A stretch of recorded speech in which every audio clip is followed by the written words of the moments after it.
Hi, welcome to BetterWorldians Radio. BetterWorldians Radio is a weekly broadcast whose mission is to uplift and inspire you to make the world a better place. I'm Ray Hansel, joined today by my co-host, Gregory Hansel. BetterWorldians Radio is brought to you by BetterWorldians Foundation, a 501c3 nonprofit whose mission is to make the world a better place by encouraging the very best in everyone. We believe that the complex problems of our divisive world cannot be solved through negativity, blame, impulsiveness. Solutions present themselves when we adopt fresh ideas, optimistic attitudes, and innovative responses. The BetterWorldians approach is to educate, inspire, and motivate people with positive thinking, positive values, and positive actions. Joining us today on BetterWorldians Radio is Christopher Graves, founding president of the Ogilvy Center for Behavioral Science, which focuses on establishing a new system to define how audiences think, feel, and behave to improve marketing and communications effectiveness. Christopher joined Ogilvy after 2 decades in media and news, including 18 years with Dow Jones and the Wall Street Journal. He's also headed news and programming for the TV network CNBC Asia and CNBC Europe. He was selected life member to the Council on Foreign Relations in 2010, the most influential foreign policy think tank in the U.S. Christopher was awarded a prestigious Rockefeller Foundation Bellagio Residency in 2016 for his work in behavioral science and in communications. Hi, Chris. This is Greg. Thanks for joining us today on BetterWorldians Radio. Greg, thanks very much for having me. Appreciate it. And really grateful to be on, particularly with the good works that you do with A Better World. Well, thank you for saying that. We're really excited to talk about story today. I've been looking forward to this for a few weeks. I want to jump right in. I want to talk about the power of stories today. Stories are everywhere we look. From our religions to our marketing to our great works of literature to the nursery tales we tell our kids at night when we put them to sleep, there's story everywhere. There's a great folklorist, Kurt Ranke, who once even said that humans aren't Homo sapiens, the wise and knowing species, but rather Homo neurons, the storytelling species. Stories kind of go all the way down in who and what we are. And so I think that when we look at the world and try to encourage people to make the world a better place, we need to be telling a story. And perhaps we need a new story today because some of our old stories, for some people at least, aren't cutting it. So you have a story to tell about how stories can change our lives. And it begins with these 3 totally crazy, unintuitive things that we've learned in science over the last 150 years with these giant implications for how we can use those lessons to make the world a better place. So let's jump in, if you don't mind. Sure thing. Well, the first is that pretty much everything that we thought we knew about how humans make decisions and shape opinions was totally wrong, Greg. And, we thought that we had this little sort of mental pros and cons spreadsheet, and on one side we said, well, here are the costs and benefits. And actually, the brain scientists have found that that's not how the brain works at all. But it has to go back to 1848. And so imagine September 13th, 1848, a strapping 25-year-old man named Phineas Gage. And he's working on what is really the most disruptive new technology to come to the shores of America in 1848, which is the railroad. And Phineas's job, he's foreman of a small crew outside of Cavendish, Vermont, and his job, beyond being foreman, is to blow up the rocks that are in the way of where they want to lay the railroad tracks. And on September 13th, 1848, he had quite a large boulder to blow up, according to the contemporaneous print reports in the newspaper. And so when he went to blow it up, there was a horrible accident. You see, he had a tool which was about a 13-pound iron, sharp at one end, like a giant nail or a crayon, very sharp at one end and then flat and dull at the other. And he used both ends depending on what he needed to do in the process of blowing up rocks. But imagine it tamping down, kind of like an old musket when you would tamp down the black powder inside before firing the fuse. Well, in a similar way, he'd drill a hole in the rock, put in black powder and sand, and then tamp it down, put in a fuse, light it, and blow up the boulder. But something went horribly wrong about 4:30 in the afternoon on that September 13th, 1848. His steel, his tool, which he called my constant companion, he carried it everywhere, it sparked as he went to tamp down the black powder, and it shot it out from between his hands up under his left cheekbone, under his eye, and out the top of his head, making a kind of donut hole right through his brain. A horrible, horrible accident. But it didn't kill him. And as he lay there bleeding everywhere, his crew went to go get the nearest doctor in Cavendish. And he even retained a sense of humor, and he could still talk. And when the doctor came with an ox cart to take him away to the nearest hospital, he said, "Doc, we have some serious business here today." And so they loaded him in the ox cart, they got him, and he actually survived. I mean, he went through, as you can imagine, a horror show of infections, but he did survive. And when he wanted to go back to work with the railroad crew after healing, they actually wouldn't have him. And the reason they wouldn't have him is he had had a remarkable shift of personality and a shift in that he could no longer make a responsible or sound decision after the brain injury. Wow. And so if you flash forward 150 years to a neuroscientist named Antonio Damasio, Damasio took the skull, which, by the way, is still on display at the Warren Anatomical Museum, a little part of Harvard in Boston, Massachusetts. And he took the skull and he built with CAD-CAM a computer-simulated version of Phineas's brain. And he wanted to reconstruct what had been obliterated to possibly figure out how it correlated to those two things of personality and to decision-making. In addition, Damasio took living patients who had had brain damage or parts of their brain removed, who also could no longer make a decision. And he worked between the two, the Gage case and the living case, and he came up with the answer. And this answer has not been refuted in any way. And the answer was that there are two parts of the brain that must work together. And it's not like left brain, right brain. Think of it more like a symphony, like two instruments in a symphony. And one instrument is like a big timpani, a big drum beating. And that's what's called your amygdala. There are actually two of them, little left and right side, about the size of a walnut. And they're the original fight or flight, raw emotion part of the brain. That's the part of the brain that immediately signals whether or not you're faced with a threat and tells you run or fight. And so that's really important to our species and survival and evolution. The other part of the brain is called the ventromedial prefrontal cortex. And that's really, if you tapped your forehead above your eyes, it would be straight back in there. And that's a more evolved part of the brain that sort of makes sense of those raw signals from the amygdala and figures out what to do with it. Those two parts of the brain must work together. But here's the big takeaway, Greg. He figured out, and he wrote about this in his famous book called Descartes' Error. He said that emotion, feeling, and biological regulation all play a role in human reason, but we are not thinking machines. We are feeling machines that think. And essentially he was saying that emotions are our ability to reason, as opposed to fighting with our ability to reason. And so that was a huge, huge finding, that the power of emotion, that emotion trumps everything in the brain in human decision-making. Pretty cool. It is really cool. And, you know, the little I know of Damasio's work, we used to think that human beings were kind of like robots with emotions plugged in on top.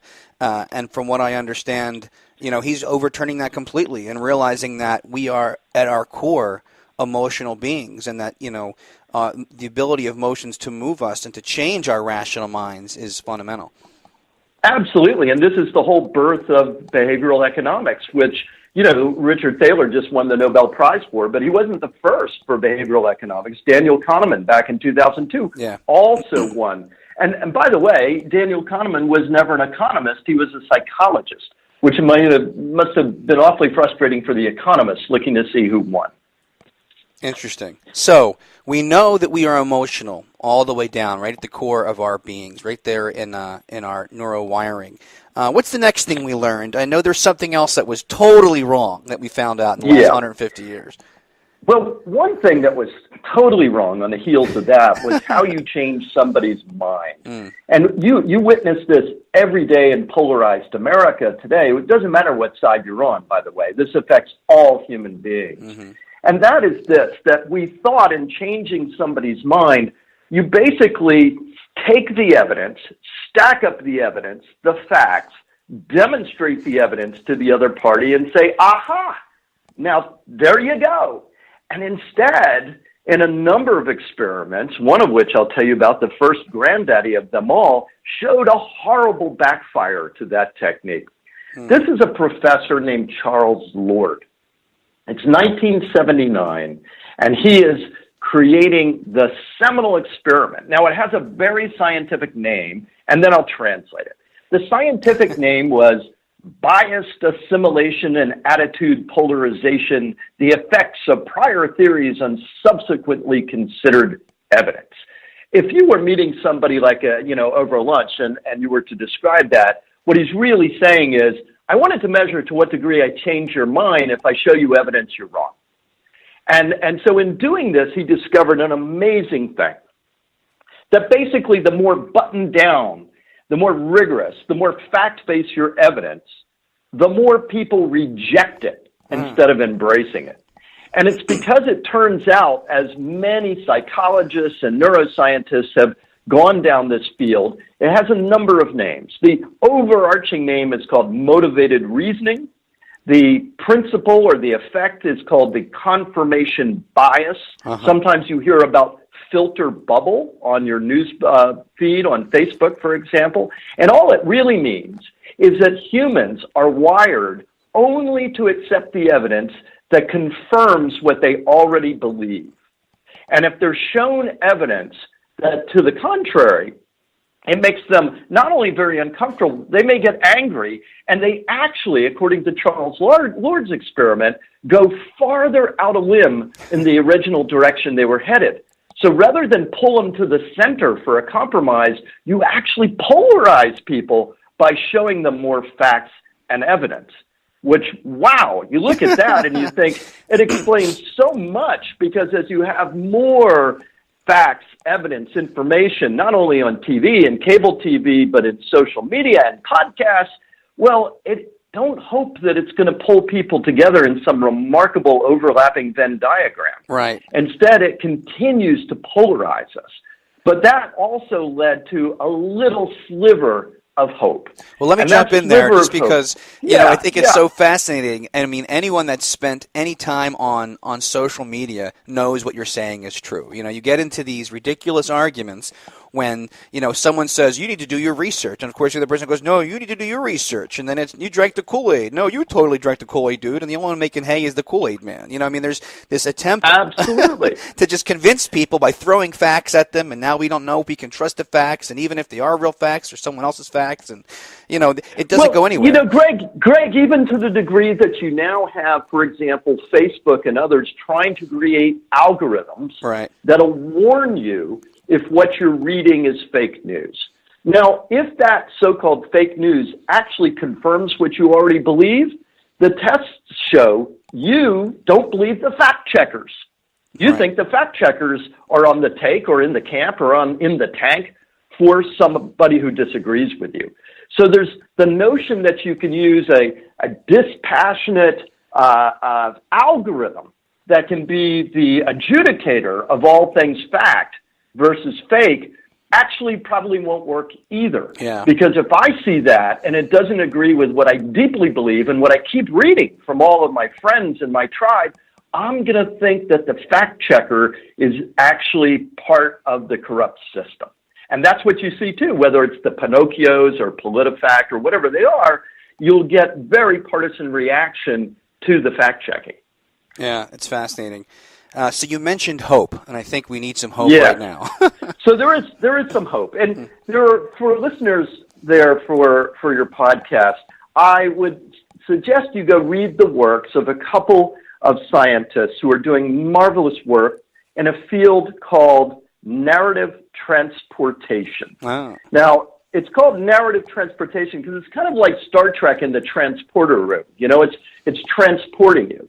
But this is something that fiction writers have known forever, that if you can immerse somebody in a great story and transport them, They get caught up into it to such a degree that those shields, to use another Star Trek metaphor, right on. The shields go down. Yeah. The shields go down and make you a little bit vulnerable to listening and to contemplating and to weighing possibly threatening evidence. But the only way you can do that is to not be fact-based and evidentiary like a lawyer, like putting somebody on trial. Instead, what they found, Raymond Marr and Melanie Green and others who work in this field, is that if I tell you a story about somebody quite like you, who is also trying to figure out where to stand on this issue, and I transport you in that story, rich with detail, and that's a key. It's not just a story, and it's certainly not just a plot. There is a technique that the brain scientists have found works when it comes to narrative transportation. And if I can deploy that technique, you may be transported. And if you are, you're much more likely to begin to at least rethink things. Well, we're going to talk more with Christopher Graves about this very compelling work and hear about the third lesson in just a moment. But right now, I'd like to take a brief break and tell our listeners a bit about our sponsor, a social enterprise called A Better World. A Better World is an uplifting virtual world game on Facebook that encourages social good, positive mindsets, and giving to social causes to make a positive difference in the world. Players in the game actually do things like sharing acts of random kindness, expressing gratitude, sending get-well notes to real-world sick children, and many, many more. To date, over 4 million players have participated in this game and performed over 40 million good deeds in over 100 countries around the world. Each month, the Better World partners with a different charity and challenges game players inside the game itself to do a certain number of good deeds within the game. When they do, A Better World releases funds to monthly charities. This fall, A Better World is partnering with St. John's Hospice to provide shelter and supplies for homeless men in Philadelphia. You can find out more at abetterworld.com. Now let's welcome back Christopher Graves, founding president of Ogilvy Center for Behavioral Sciences, and my co-host, Gregory Hansel. So, Chris, from what I understand, this story actually transports us to Parma, Italy. And I actually lived in Parma for a while, and I can tell you the food is so delicious that it's amazing to me that anyone gets anything done at all, let alone complex works of neuroscience. So what happened? And the prosciutto, Parmigiano Reggiano, it's amazing. You should go. Yeah. Well, absolutely. And that's another, if you think about brain science, one way to transport somebody is through a bit of nostalgia. You can get them to remember the smells and the sounds of where they were. It actually lights up the brain in a way as though you're there now. Right. So transport yourself now, Greg, back to beautiful Parma, Italy. And the University of Parma is a neuroscientist named Giacomo Rizzolatti. Giacomo Rizzolatti and his team were doing really pioneering work in trying to isolate neurons. Now, the brain itself is just like a big 3-pound wad of Jell-O. That's not what makes you smart or makes you feel or make decisions. It's actually the firing of up to 100 billion neurons at any given moment in your brain in various patterns that do all of those things. And so he was thinking, much like those who had mapped the genome, could you map neurons? Could you map how they fire? For example, one of the things that he was doing when he made this remarkable accidental discovery was that he had been using rhesus macaque monkeys and put tiny probes in the part of the brain where he was trying to isolate motor skills, but one particular thing. Every time a monkey would take a little monkey treat, a little piece of food, and put it into its mouth, the neurons, if he mapped it correctly, would fire. But only then, not when they did something else. And so it took a long time of isolating this, and he did it. And so they put the sound up in the room so you could hear, and the sound of neurons firing, the audio, is kind of like a little Geiger counter firing. It's like, kind of like that. And so imagine that one day, after weeks or months of them nailing this, that every time the monkey put a treat to its mouth, you'd hear, And they thought, wow, now this is just one tiny aspect of the brain, but we're really onto something here. But one day, one of his team took one of the monkey treats and ate the monkey treat instead of giving it to the monkey. And they heard when he ate it, which was really creepy because the technician did not have a probe in his brain. And it was the monkey looking at the technician eat that was almost a kind of voyeurism, which led to this accidental discovery, or what are now called mirror neurons, which means that in higher primates and humans, if you watch somebody do something, your brain will simulate what they are doing. And so if I imagine then making a big leap here to emotion, which also turns out to be true, that if I can trigger an emotion by you watching or listening, then your brain will, in a kind of like the roots of human empathy, also mirror that. But imagine if you could do that with storytelling. Yeah. Imagine you could craft a story that would trigger mirror neurons in the audience, in the listener, in the viewer if it's a movie. And in that case, they are experiencing what you're talking about. So you come back to the prior findings about decision-making and changing people's minds, and the ultimate power being narrative transportation. And figure out, how do you transport people through storytelling? Well, there is a technique. And the answer is, it's great fiction. And what people like Raymond Marr have found is it doesn't matter, even if you warn people, this is a piece of fiction versus this is facts and evidence, you can have an equally effective impact on changing their mind by transporting them in a story. So somebody who has read a story about a very contentious issue is more likely to rethink that issue than giving them facts and evidence. This is the power of story. Yes. But there has to be a technique. And the technique is populating your story rich with sensory feelings, sounds, smells, everything that'll light up the brain, that will transport your listener to make them feel they're there. You know, it's amazing. I mean, everyone knows this experience. You watch a horror movie, right? You are terrified to see what's going to happen next to the person on the screen, even though obviously it's not you. Or even, I think, those moments where you're watching something where something so embarrassing is about to happen to a character in the story that you have to hold up your hands. You actually can't even bring yourself to watch it, and you're feeling it in your chest. Yeah. It's like a palpable tension that you can hardly deal with. And books, of course, are like that too. If they're immersive, you have to put it down. You can't take it. That's absolutely right. And if you think about when you're talking about, for example, the Better World and the Better World Foundation and backing charities, well, there is a technique that can be used to get people to take more action, have more sympathy or empathy with the cause of the charity. And that, when you think about narrative, there are a couple things that are really important. So at Princeton University, there is a neuroscientist named Uri Hassan. And he actually put storytellers and story listeners into brain scanners. And he wanted to find out, is this mirror neuron discovery from Giacomo Rizzolatti back at Parma, Italy, does that work in the brain during storytelling? And indeed, he found it does. That you have a storyteller and a story listener who never met each other, don't know each other, and as the story listener is hearing the story in audio only, while in the brain scanner, their brain is mirroring the storyteller. So it's this incredible, back to Star Trek, it's like the Vulcan mind meld. Right. It's truly getting you on the same wavelength there. And you need to be able to use a certain kind. So here are several tips for those trying to get others, for example, to get active, to back, or even donate to charities.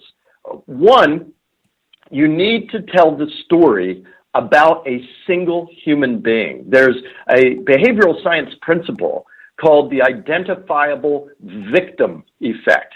And what has been discovered is the moment you talk about, facts and numbers of how many people suffer from this plight or disease, people get numb. It's just too big and they don't see how they can help. But if you tell the story about a human, it works better. Now, the thing is, often charities make the mistake of telling about the disease or the plight rather than the human. It has to be the human. But in addition, it can only be one human. The moment you go to two or a family or a village, that empathy pool just dries up. So it's called the identifiable victim effect. And it means that you tell that rich sensory story about one human only. Now, here's a problem with that. In groups and out groups, a huge behavioral science principle. All of us feel we're part of some tribe, and all of us feel there are other tribes we'll never be part of. If that story about that one person is either told by somebody not in my tribe or about somebody who will never be in my tribe, that's a huge hurdle. Right. So you have to make sure you actually have more than one version, not with more than one person in each one, but a portfolio of single stories about each individual. You see what I mean? It's almost like different arrows in a quiver. Yeah. No, I mean, it has me thinking a lot of things. Part of it is I'm always wondering, to what extent can news stories widen the tribe? Can we bring more people inside of an inclusive story such that, we can see more of ourselves as part of the same group versus, competing groups. Go ahead, please. No, I was sorry to interrupt. I was just going to say that's exactly right. Because that, it turns out, when you think about a process of using a story as a tool, as opposed to just being fun or engaging in a social setting, the first barrier is the messenger. Who's telling you that story? Right. And we take these shreds of what's called cultural cognition, meaning your accent, possibly, where you appear to be from, or even your sense of humor, what comics you like, or what cuisine you like, or what parts of the states you prefer to travel in. And we take these as little conscious and sometimes below conscious cues as to your tribe.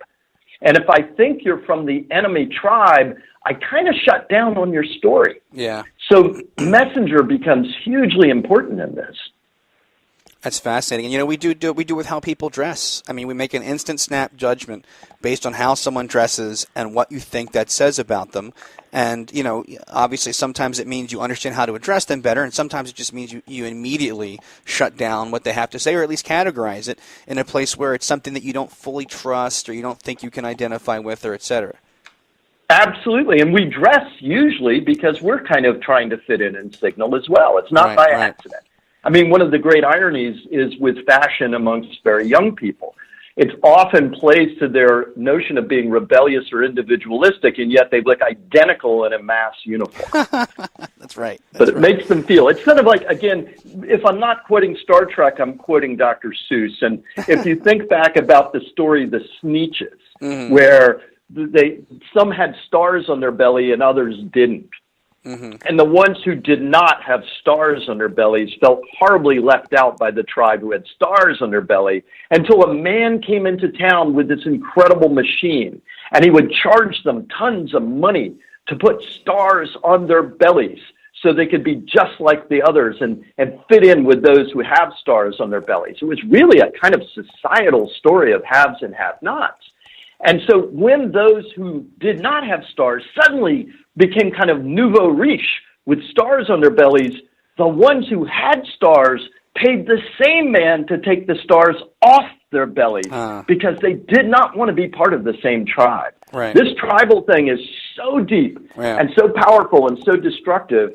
It really comes down to one problem as a species, and that is our brain is somewhere between 10 and 40,000 years old biologically.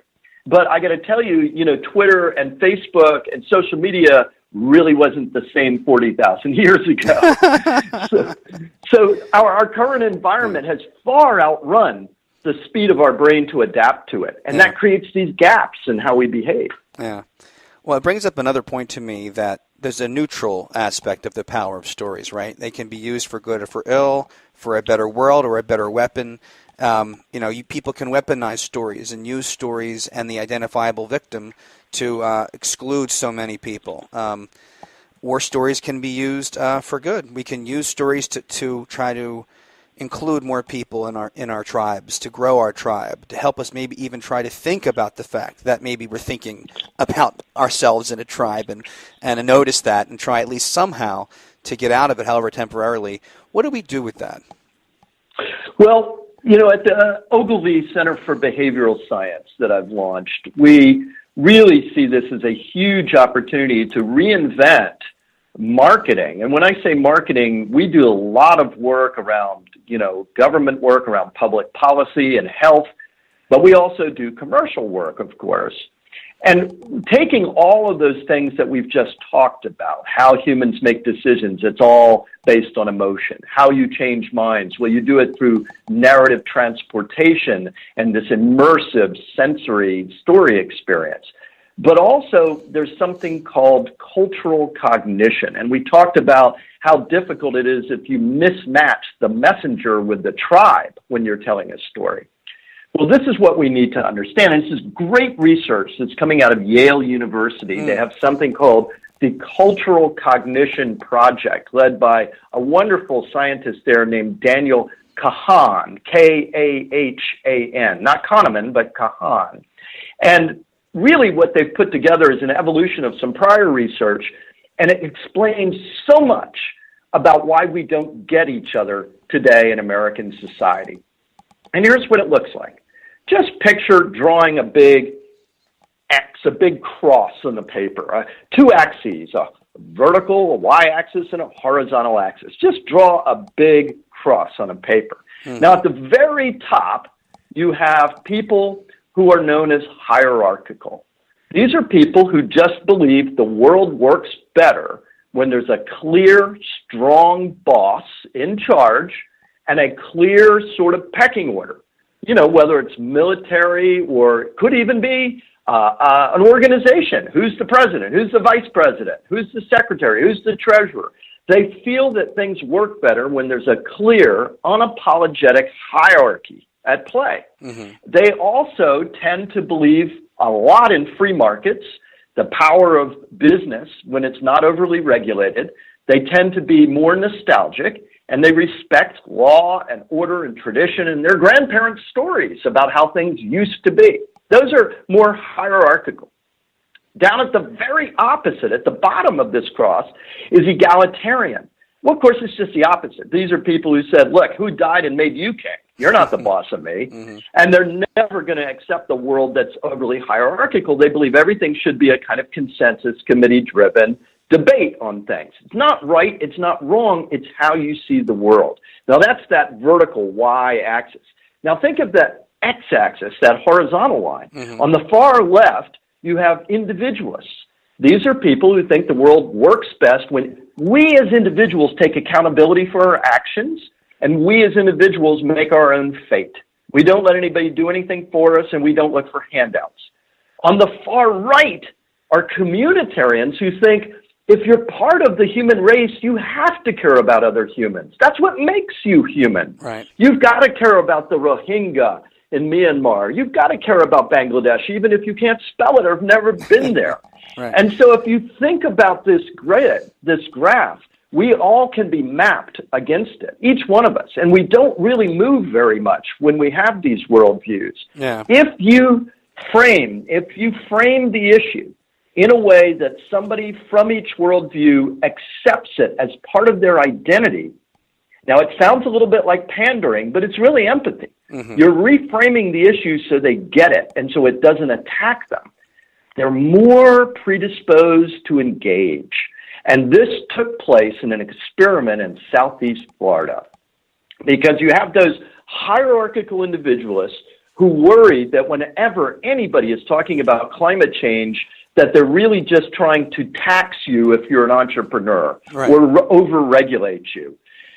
Meanwhile, their opposites in that lower right corner, the communitarian egalitarians, feel, look, what are you, idiots? Can't you read the evidence? Science is real. And so they've been taking a fact and evidentiary approach, which we know from the prior research backfires. But if instead you ask the hierarchical individualist, is there a role for business and markets in environment and climate change? And you will get people like John McCain, for example, saying, yes, it's called cap and trade markets or carbon sequestration for technology. And so what's happening right now is we're bashing each other with our own bias of framing a story or an issue rather than understanding that cultural cognition for each person and reframing our approach in a way that's less threatening to them. Again, I would put forward that is not pandering and it's not manipulation. It's the ultimate reframing of a story as empathy. Yeah, it's fascinating. One thing that I like to say often is that worldviews are like windshields. We see through them in how we observe our reality, but we don't notice that they're there unless there's a crack in them. And then all we can notice is that crack. And I think that the wider the crack gets, if it's a serious break, then what flows in through that crack and blow back our hair. And I'm mentioning that because there's something terrifying, right, about having to think about your story not as something that maps directly onto reality, but as something that may be different for other people. And to acknowledge that means that you don't necessarily have 100% the truth. And that's something that a lot of people feel very comfortable with, and something that a lot of people terrifies them. That feels like existential freedom, like I'm floating in an abyss, and how terrifying it can be. I would say, but it's not about having to fib to somebody, to manipulate, to get them on board. It's to your analogy of a windshield. What if the windshield were kind of like polarized glasses or a color? And by looking through that tinted windshield, you can't see certain colors. Right, right. And my tinted windshield, I can't see your colors. Right. And so by acknowledging that it's something very deep, it's not malicious. Right. It is something very, very deep. And so when I think what's being read into it now, when we think about trying to move people toward a better world, for example, they're hugely on the edge of their seat. They're anticipating figuring out, are you in their tribe or not in their tribe? Are you one of those guys? Right, right. And so if you instead you understand that being one of those guys is not a negative thing necessarily, unless it's a really reprehensible social ill. But I'm just talking about shades of normality here. Right, right. And if somebody sees the world as working far better with free markets, low regulation in business, versus somebody who thinks that free markets are inherently exploitative and humans never do well, they get exploited, you get big income gaps and equality gaps in free markets, obviously both are right. Right. So what you do is you then say, well, how do I kind of suspend my agenda for a moment and say, what is the goal? And that experiment in Southeast Florida was really fascinating because they took red counties and blue counties and got them to work together on environment and climate change action without politicizing it. Excellent. And the way they did it was they just said, look, do you think that, water is rising more than it was in the past? Yes and yes. Do you think we're getting more floods more frequently? Yes and yes, both red and blue. Do you worry about property values and tourism and things like that? Yes and yes. Would you like to do something if we could slow it down or make it less worse? Yes and yes. And they stopped at that point. They didn't attribute blame or causality. Yes. Because the moment you do that, you polarize people. Yeah. Very interesting experiment. It's fascinating. It's something that we believe very strongly at BetterWorldians Foundation. The blame game doesn't work, and it's just as bad, if not much worse, than trying to convince people with your data versus theirs. I mean, as soon as you yell at somebody, they're not exactly going to be receptive to listening to you. I also just love the kind of perspectival way you're talking about this. I really love the quip I have for a long time. No one's smart enough to be wrong 100% of the time. I think we can appreciate that one way or the other, we don't all perfectly have it figured out, whether it's us as individuals or any particular group that we're in. And it's worth listening to other people as long as they're not going to sit there and scream at us and tell us everything that's wrong about where we're coming from. Yeah. And to be clear, I'm not going to be an apologist for those who are truly unethical, truly immoral. This is really, once we've decided we're talking with other people who are within the confines of sort of ethical and moral behavior, then there's still a huge amount of polarization. Yeah. Yeah, and I think look, maybe this is naive, but it's a core belief of mine and of ours that at the end of the day, most people are sort of in that second group. There's a lot of polarization still, but they want to reach out and try to find our common humanity and try to see ourselves as one of the things I found works, Greg, is to actually role play and do this with groups. So in the workshops that I've done with the Ogilvy Center for Behavioral Sciences, that we will take groups of clients through this, and almost like improvisational theater. We, on the Ogilvy side, will have scripted roles, and the client groups have to determine which of those worldviews we are coming from. And then how would they change their story or their argumentation to not threaten and be more appealing to us? And they do it on the fly, so they learn like a kind of becoming adept in real time at figuring out who we are and then adapting their own frame so that it's less threatening to us. Yeah, I love that. I mean, it makes you have to see things from another point of view, and by having to do that, you start to maybe think what it feels like to be on the other side. Absolutely. And just by doing it yourself, you become less frightened. Yeah, interesting. Something that occurred to me while you were talking also is the power of stories. I wonder whether stories are more powerful the older they are, the more nuanced they've gotten, kind of like a fine wine over centuries or millennia. Is there a difference in the power of stories given how intense and how aged and complex they are? And do we have an ability to retell old stories or see them anew, afresh? And how powerful then is that if those older stories have more intensity and more kind of persuasive ability? Well, there would be some, Greg, who'd say there actually aren't any new stories. They're just new character names and new contexts. But they're the limited number of plots, for example, and that's been codified over and over again. Whether it's the story process of Joseph Campbell's mythology, or whether it's the 101 plots. So I think that you can create a taxonomy of stories, of characters and plots that just keep reoccurring and reoccurring and reoccurring. There's no doubt that is true.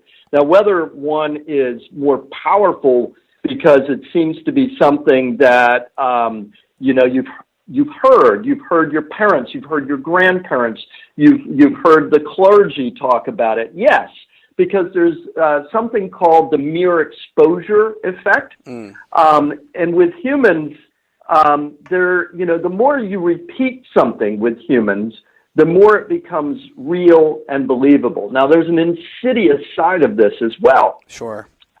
But when you look at it, it's part of what's called the availability bias with humans, that something that is not really coming to mind easily is less believable, less credible.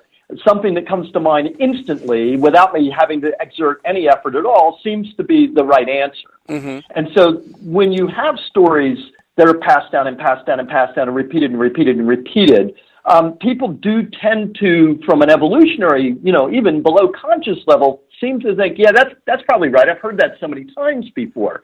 Now, the insidious side of that is when you actually take something you know to be an untruth and you repeat it in high volume in social media. Sure. And this is something I've spoken about on behalf of Ogilvy to the news community. It's not always about the quality of your argument that convinces people. Sometimes it's the high frequency, volume, and repetition of something in social media. So somebody says, gosh, I've seen that everywhere. There's got to be some truth to that. Sure. It's a little bit of a flaw in human development. And the reason it's there, the evolutionary biologists hypothesize, is that something brand new, something novel might be a threat. You got to be cautious about something new. But something that's really, really familiar hasn't killed you yet. So it's more likely to be safe and to be believable. Right. Interesting. Well, this has been amazing, Chris. I want to ask you one last question since we're running out of time, and I do appreciate you taking the time today. This is, as we all know, a horribly divisive world, and there are these seemingly intractable antagonisms. And the question is, can story save the day? Is its power that we've talked about today, which is so compelling and so immersive, can it tell the right kind of story that might be able to help bring us past where we are right now, to stop trying to yell facts at each other and blame each other, but see each other as part of one tribe, as one story? Greg, here's how I see story being incredibly effective. Mm-hmm. And it's whether you're trying to improve the state of the world through health and well-being, or income and opportunity gaps, or day-to-day life, or even product quality and trust and reputation of corporations. Mm-hmm. Just know this, from our point of view, Ogilvy's point of view, there is a science and a rigor to great, moving, effective stories. Mm-hmm. And if you think about it, just follow this process. Number one, the messenger has to be matched to the group you're talking to. Mm-hmm. If the messenger has a mismatch, you're never going to get anywhere beyond the first nanosecond of introduction. Second, it's got to be the immersive narrative filled with emotion and seemingly irrelevant details. This is key, because a lot of times people want to just hone down to the plot and the facts, right, when actually it's these seemingly irrelevant details. Read a great short story or even a feature story in a great publication like the New Yorker or the Wall Street Journal, and you'll see there are all these details that at first you think, well, why did they put in the color of his tie or how cold it was in the room? What that does is it transports you. That is the technique of narrative transportation. You create a little sensory universe that you then populate. So messenger, the great details that you need to transport somebody, clearly the emotional part of the brain is then going to engage rather than resist. And then I would say that you then figure out what these big biases are that we all have. If you're human, you have them. This isn't like racial prejudice. This is like biases that affect every human, no matter what your education, your affluence, or geography. And we have actually created an app at the Ogilvy Center for Behavioral Science that decodes all these biases for whatever you're trying to get done. So if you're FEMA and you're trying to sell flood insurance, or if you're NIH or CDC and trying to get people to get vaccinations, or, if you're a company trying to sell a great product, you need to know what biases you're solving for when you do the story. So I would say it's not just a generic kumbaya around the campfire good story. Right. There is a real scientific process to effective stories. Mm. Well, Christopher, this has been amazing. I'd love to talk to you for an hour and a half myself, but this has been Greg's show, so I wanted to get out of the way. And, Greg, you did a great job as well. So, Thank you so much. You're very welcome. Thanks for joining us today on BetterWorldians Radio. Just as a final salute to our listeners, BetterWorldians brought to you by BetterWorldians Foundation, a nonprofit whose mission is to make the world a better place by encouraging the very best in everyone. We believe that it's essential to plant flowers, not just pull weeds. So we focus on positive thinking, positive values, and positive actions. In short, our vision is to bring out the very best in everyone so that everyone can be a better worldian. So go to BetterWorldians.org to become part of our important mission. And until next time, everyone, please be a better worldian.